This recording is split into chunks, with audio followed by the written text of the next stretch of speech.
A fiery television clash, a presidential walkout, and now a surprising behind-the-scenes twist. U.S. President Donald Trump's explosive interview with NBC's Meet the Press made headlines after he abruptly ended the conversation and accused the network of being crooked.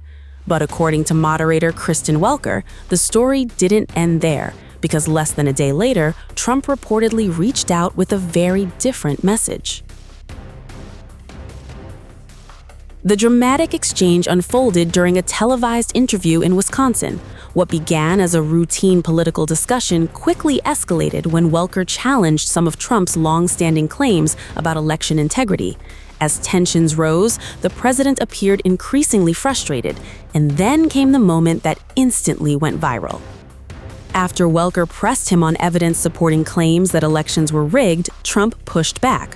When the journalist responded that simply looking at something was not evidence, the conversation took a sharp turn. Trump blasted NBC and several major news organizations, calling them biased and dishonest. Moments later, he declared the interview over. And with that, he stood up and walked away from the cameras. The exchange immediately triggered intense debate online. Supporters argued Trump was pushing back against what they viewed as hostile questioning. Critics, meanwhile, accused the president of refusing to answer difficult questions and abandoning the interview when challenged. Video clips of the confrontation spread rapidly across social media platforms, generating millions of views. But the biggest surprise was still to come. In a new interview with Vanity Fair, Kristen Welker revealed that she spoke with Trump the morning after the confrontation. According to Welker, the conversation was notably calmer than the exchange viewers witnessed on television. Without disclosing every detail, she said Trump suggested the interview should be done again in Washington. The U.S. president reportedly pointed to weather-related disruptions during the Wisconsin event and indicated he would be willing to continue the conversation at another time. This revelation has sparked fresh discussion about Trump's relationship with the media and his often unpredictable interactions with journalists. Welker also reflected on covering Trump for more than a decade. She explains that public criticism from the president is something she has learned to expect. Her focus, she said, remains on asking questions and obtaining answers for viewers, regardless of how contentious the exchange becomes. It's a challenge many reporters who cover Trump know well. Over the years, his confrontations with journalists have become a defining feature of his political style. The Wisconsin interview is far from the first time Trump has publicly clashed with members of the press. Just days earlier, he sharply criticized CNN correspondent Kaitlan during a separate exchange with reporters. Let me finish. There's something wrong with you. It's a shame. Yeah, go ahead. CNN's a very corrupt organization, but with a corrupt reporter standing right there. Never smiles. You never see a young, beautiful woman, never smiles. I never see a smile off her face. I see her standing there with hatred in her eyes, like she has hatred because we have borders. The reporters should be happy. They shouldn't be unhappy. They should be very happy. Because you know what we're doing? We're saving our people. Be quiet. Have abused our people so badly, and you should be ashamed of yourself. You used to be a conservative. She was a conservative from Alabama, can you believe it? But CNN, in particular CNN, I doubt it, but it's hard to straighten garbage out. But CNN has abused, and others have abused so badly. Mr. President, can you explain why you decided to drop the anti-weaponization fund? So, I love it. I think it's so important. This is a victim right here, but not only a victim, he was also a student of it.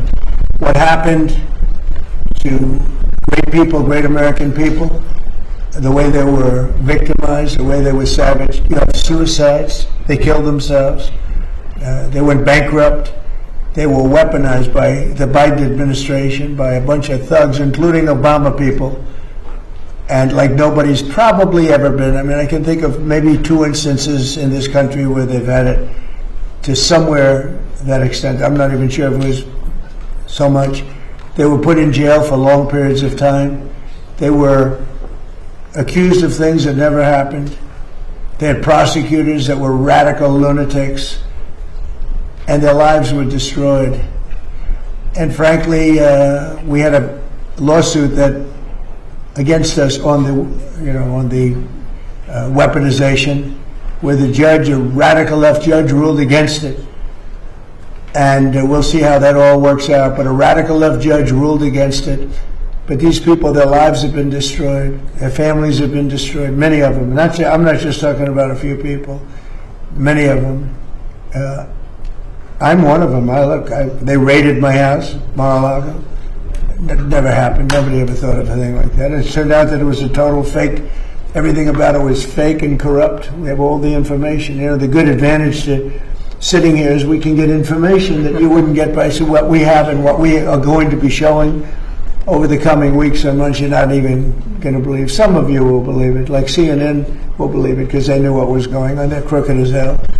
CNN's a very corrupt organization, but with a corrupt reporter standing right there. Never smiles. She never smiles. She's a young, beautiful woman, never smiles. I never see a smile off her face. I see her standing there with hatred in her eyes. Like she has hatred because we have borders, because we have a strong military, because we cut our taxes, because we do things that everybody wanted, and then we win our election in a massive landslide. We win 87% of the counties in this country.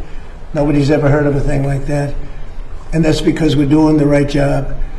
And we took a detour down to Iran because we can't let Iran have a nuclear weapon under any circumstances. We can't let that happen. So the reporters should be happy. They shouldn't be unhappy. They should be very happy. Just to clarify on what you said, excuse me, Mr. President, just to clarify on what you were asked earlier, is the $1.8 billion DOJ fund dead or is it on hold? It's, I'd have to ask the lawyers, I don't know. I know one thing, the weaponization, are you talking about the weaponization fund? Yeah, what's your The weaponization fund, as far as I'm concerned, was a beautiful thing.